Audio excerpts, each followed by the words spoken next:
All right, on this episode of Bouts Talking Bouts, very excited to be having this interview. We've got a big new promotion getting out there and looking like they're very much ready to make some waves there. Pallas Athena Women's Fighting Championship is going to be going down, and that takes place January 15th in Calgary, Alberta. We got a great venue for that one, too, and very excited to be talking to the event/fight manager, Charmaine Tweet. How's everything going with all the preparations for this show? I imagine you're quite busy. Oh yeah, it's going well. I tell you though, every morning I'm on the computer, I'm checking the website, the Government of Canada website, to make sure that everything is still good, to bring fighters in from overseas. It's definitely been a challenge as far as that goes. This is the first event I've been really involved in on the promotional end of things, and I can only imagine that it would have been that much easier pre-COVID. Yeah, I guess that's a variable I didn't really take into it. Because obviously you have a wealth of experience in the industry, but just like the present kind of context of navigating the ever-changing kind of COVID restrictions and just what countries are doing what travel restrictions. Like, has that been, I mean, I imagine it's frustrating to a degree, but has it been a beneficial, like growth-oriented kind of part of it too, just going through those growing pains for what looks to be an international event? I think it will be beneficial in the long run, because if and when and if the COVID restrictions ever, pare back or completely go away, things are just going to seem that much easier. Normally, and I can only speak from the fighter point of view, but normally all you'd have to worry about if you were going overseas was your visa. What kind of visa did you need to fight in a particular country, right? Now we're looking at, okay, what do they need for visas? What do they need to have in order to cross the border into Canada for COVID documentation? What new apps do they need to download to get that? There's so many more things than you used to have to worry about. Yeah, but it seems like you're adapting well and everything like that, which, necessary for that kind of position, as you well know there. But it seems like you're wearing a few hats with the promotion, too. I was seeing in the Instagram bio that you're also going to be doing some color commentating work for this event there. So that's really exciting to see as well.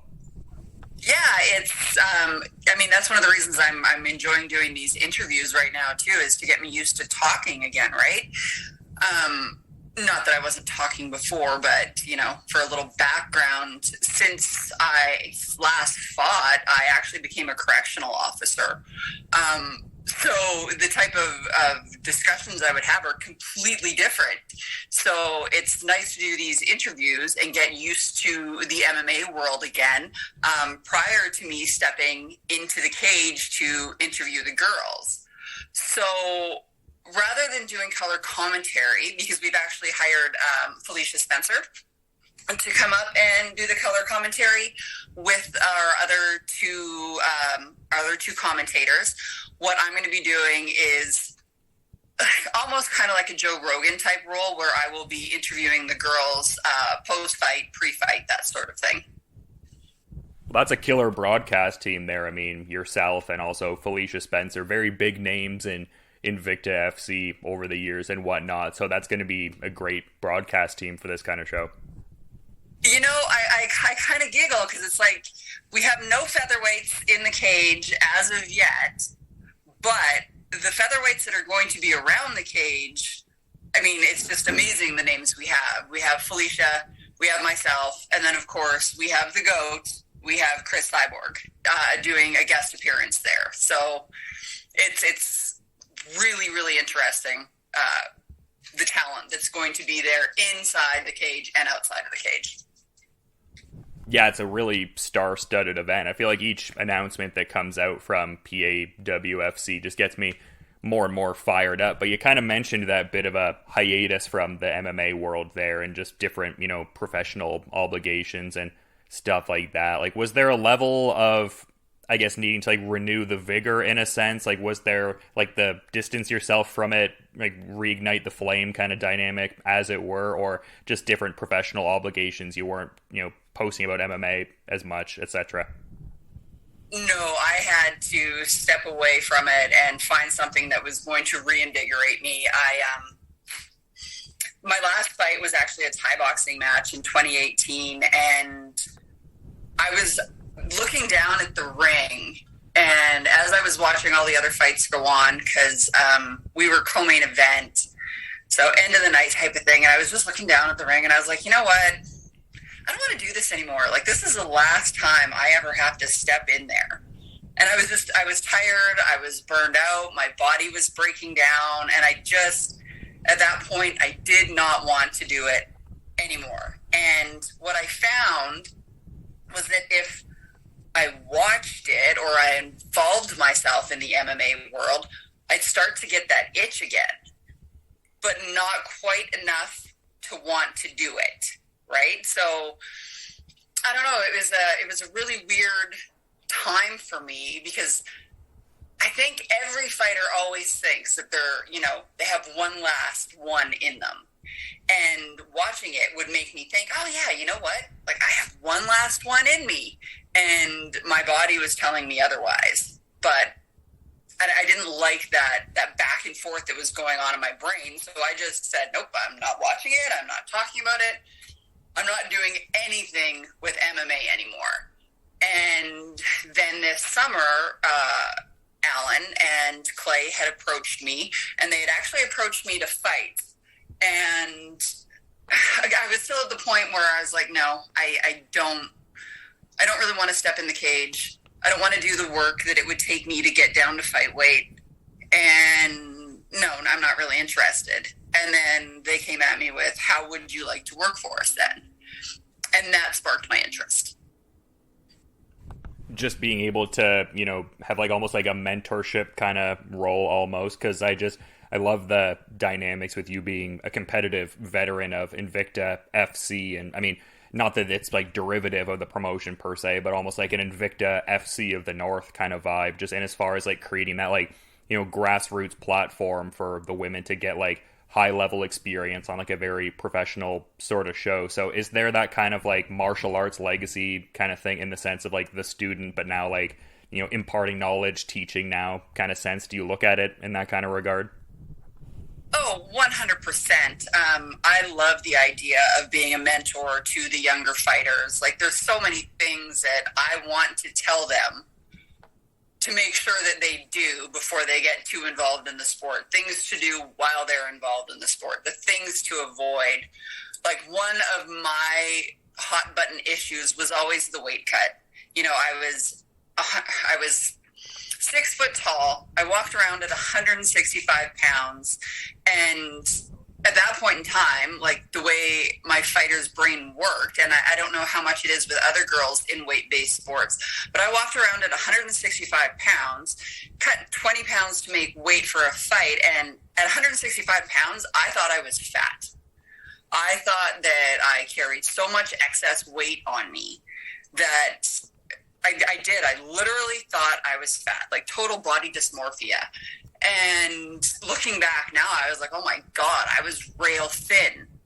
And the idea of cutting down to 145 now just blows my mind. Like, I would not want to do it. And the sport is at such a point now where there's so many other women involved in it that I feel like you can have those heavier weight classes. You can showcase those, right? So, I mean, we look at the PFL, they have 155 for the women. And I look at the girls who are fighting in there, and I mean, some of them were fighting at 145, 135, and they've moved up to a more natural weight class. And that's what I'd like to see. I know we had one fight that we were having problems matching up.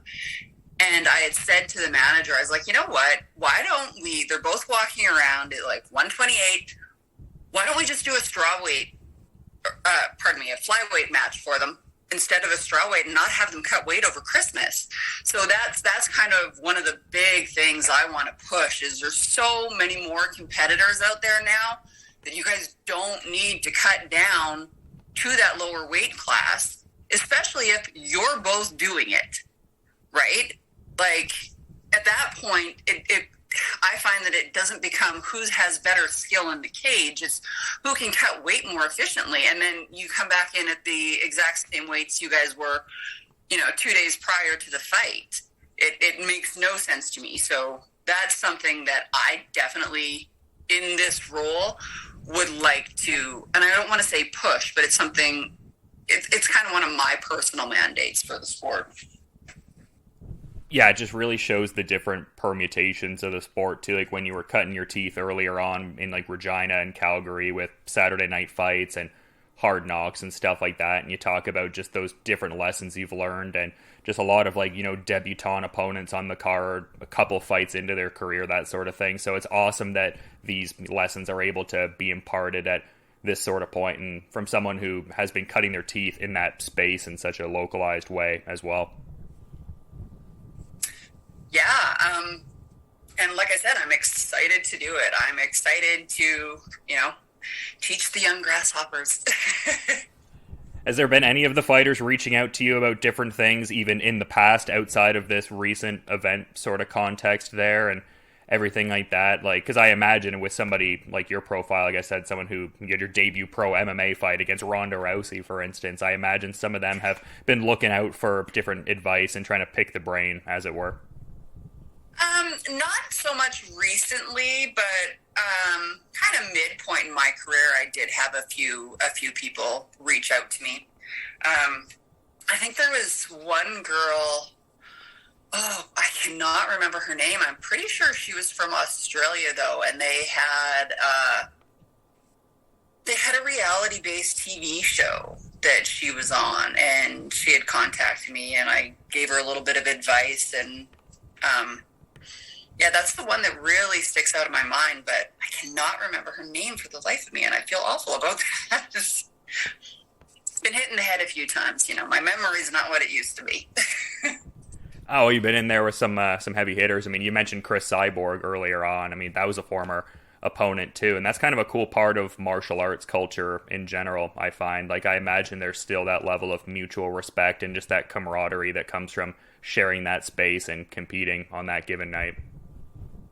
Oh yeah, I mean, I'm super excited to get to this event and see Cris again. Like, this will be the first time I've seen her actually since we fought in LA. My coach is actually friends with Rose and Javi, and he had gone out with them that night after the fight, and they kept calling me to say, "Hey, Charmaine, come out to the bar with us." And I was like, "Guys, I can't. My nose is still bleeding. Like, I can't leave the hotel room. I'm gushing blood everywhere still." So yeah, I haven't seen her since we, gave each other a hug in the dressing room after the fight. So it'll be nice to catch up.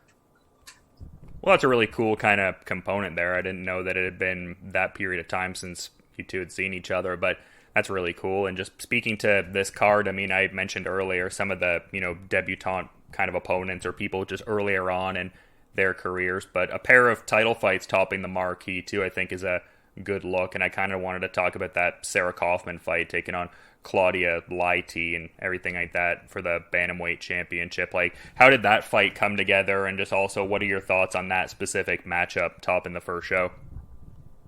That fight was actually contracted before I started working with Pallas. I started working with them mid-August. So that fight was already in the works. Our matchmaker, Kieran Kettle, had that one set up. I know he has a lot of contacts in the fight world, so I think he just, was talking with Marcelo down in Brazil and found that opponent for Sarah, and I'm excited for that fight. I think it'll be interesting. I've watched a little bit of tape on Claudia as I was getting ready to take on this role, and she's no slouch. That girl can take a punch. She has a strong ground game. I never really noticed too much about her submissions, but, she can hold her own on the ground. She's got good top control. So don't know that it's necessarily going to be a walk in the park for Sarah. Now, having said that, Sarah comes with a ton of experience, and a lot of times experience can outweigh, the skills that a newcomer is bringing in. But it should be an interesting fight. Yeah, a real crossroads fight in a lot of regards, just with Sarah Kaufman being such a well-established veteran. I mean, the titles she's collected and just like the recent nature of her fight, which I was actually at the BTC 13 fight she last had, beating Jessie Mealy in very emphatic fashion, someone who was with Bellator just a little bit ago there. And yeah, I mean, just, bantamweight champion from Cyborg's promotion coming in here looking to get that big name value sort of victory there. So yeah, great fight to, be topping the first show there. But also there's being that strawweight championship fight and the co-feature there. I mean, similar kind of dynamics, and as far as like Andy Wynn, just with more of like that like veteran kind of like established profile, has been in multiple title fights, and then Laura Fontoura, just an undefeated fighter looking to have that capstone sort of achievement, at least at this point in her career. So can you kind of speak to that co-feature fight as well, because that looks to be another well-matched contest as well? Yeah, you know what, that one ended up coming about because we had lost the original opponent for Laura, and the opponent we were working on for Andy, that one fell through. So, it didn't take very long for us to look at the matchup and go, nope, that's the one we have to do. And I think it's very fitting for Andy to take on that championship bout also, considering all of the experience she does have, as you had mentioned. So yeah, I don't know. I don't want to make any predictions as to what's going to happen there. It's that veteran against the young fighter again. And a lot of people would look at it and go, well, that young fighter's got the speed, the stamina, like what is she, 21, I think? Like, not super old. So, when you look at the fight game, typically you tend to think that those younger fighters, even though they don't have as much experience, they have the stamina to go. But I mean, when you look back, I also took on somebody, it was a very similar age spread, right? And someone who was knocking people out left, right, and center. I don't think she had a loss on her record. And, I like to call it, and no offense to Andy, I'm not saying anything about Andy being old, but I'd like to refer to it as that old lady strength, old lady experience, right? Like that's hard to discount when you look at the fight game. Not calling you old, Andy. Yeah, no, just that fight IQ and the experience, just like I said, even in the context of championship fights, having been there a few times, understanding the pacing of a situation like that there, and just on a broader level, I kind of wanted to talk about just, I guess, what goals might exist within the promotion and everything like that, but I also understand just the rapid uncertainty of COVID and everything like that. It can be kind of hard to make long-term plans in a lot of regards. Like, are there broader scale plans for PAWFC throughout 2022 that you guys are looking to achieve there, or is the rampant uncertainty kind of making that a little difficult, I suppose? No, there are definitely future plans. We have been looking at a city and a venue for our next event. What we would like to do is have one event per season sort of thing. So we're just going to keep pushing forward. Like, COVID isn't going to affect anything right now. We're, nose to the grindstone. We're going to just do what we've been doing and cross our fingers that, we don't get stopped up with new restrictions. But yeah, the plan is to definitely have a few more events throughout 2022 and then into 2023.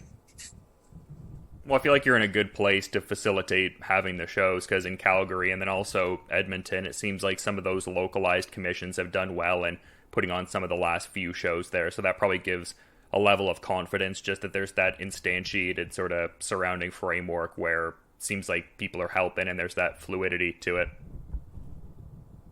Definitely. Yeah, and just... and yes, we are definitely planning on working with more of the Alberta commissions. I still live in Regina here, so I'm still in Saskatchewan, so we would like to see some events in Saskatchewan as well. And, I can't remember what year the commission came in. Was it the year that I fought Anna Barone in Weyburn? I think that might have actually been the first, or was it after that? Doesn't matter. Anyways, we have a relatively new commission, but we do actually have a legal commission here in Saskatchewan again. And we're looking forward to working with them as well. The promotion itself has been billed as, a Western Canadian promotion. So, Alberta, Saskatchewan, eventually British Columbia, and perhaps Manitoba also.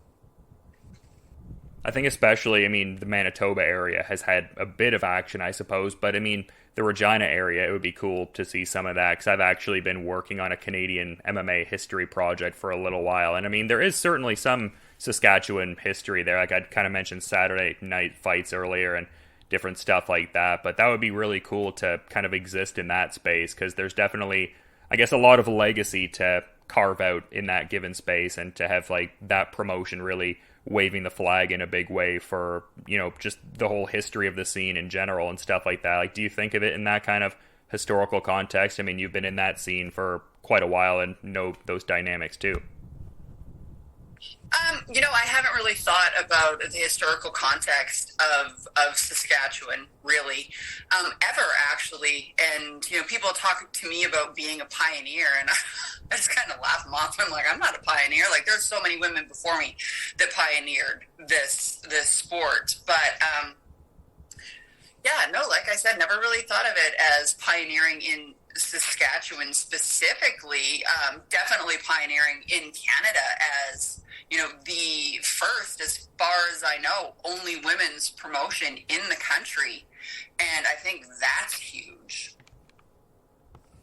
Yeah, and there's such a wealth of talent around here. Like, just seeing some of the names pop up, like when I saw Melissa Croden's name pop up, it's like, yeah, that's a great look. Like, just seems like there's a very nuanced understanding of like the prospective talent in the area and everything like that. So you can tell it's, I guess, like a well thought out sort of thing, and there's like people who are like well entrenched in the scene handling it, which is good to see.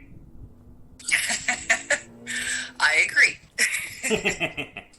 But yeah, it's been great getting to talk to you ahead of such a big card here. I'm even kind of thinking about coming from Ontario to go see it a little bit, and hopefully the travel restrictions will abide by that a little bit. But yeah, you've been great with your time and fun getting some insights ahead of this card here. But just in being mindful of your busy schedule, is there anything you might want to add as a parting thought as we're kind of wrapping up, Charmaine?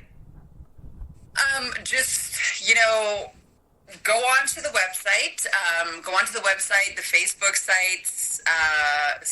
site, I should say, our Instagram site, and find the link for the tickets. Get some tickets. Rent the pay-per-view. I know that Canada is such a huge country. Like, it's hard for fans from all over, because we do have girls coming from all over the country, like Quebec, Ontario, that sort of thing.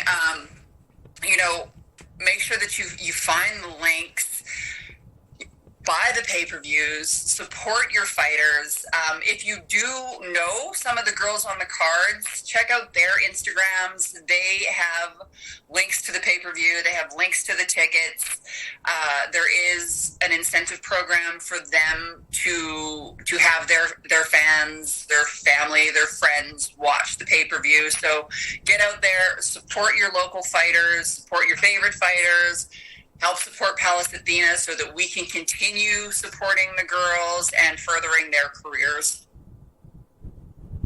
Yeah, a great note to end things off on, and a stellar venue for sure. Great Eagle Resort and Casino out in Calgary there. But for people who can't be there live and in person, they can go to hnlive.ca and get the pay-per-view. And yeah, to reiterate, very excited about this card here. Pallas Athena WFC, looking very promising, especially leading into the inaugural Kickoff card. And yeah, it was great getting some insights from you, Charmaine. Thanks so much for coming on the show, and looking forward to the fight card coming up here. Oh, well, thank you for having me on the show and letting me talk about something that I'm very passionate about and promoting the new organization. And we hope to see you out there on the 15th. Yeah, hopefully it doesn't get a little too crazy out there. I'm definitely thinking of coming out there, though. I covered a Zab Judah fight there at that venue, and this one looks very exciting too. So yeah, hopefully I'll be able to get out there. But if not, you enjoy the rest of your day, and I'll cop the pay-per-view, Great. Thank you.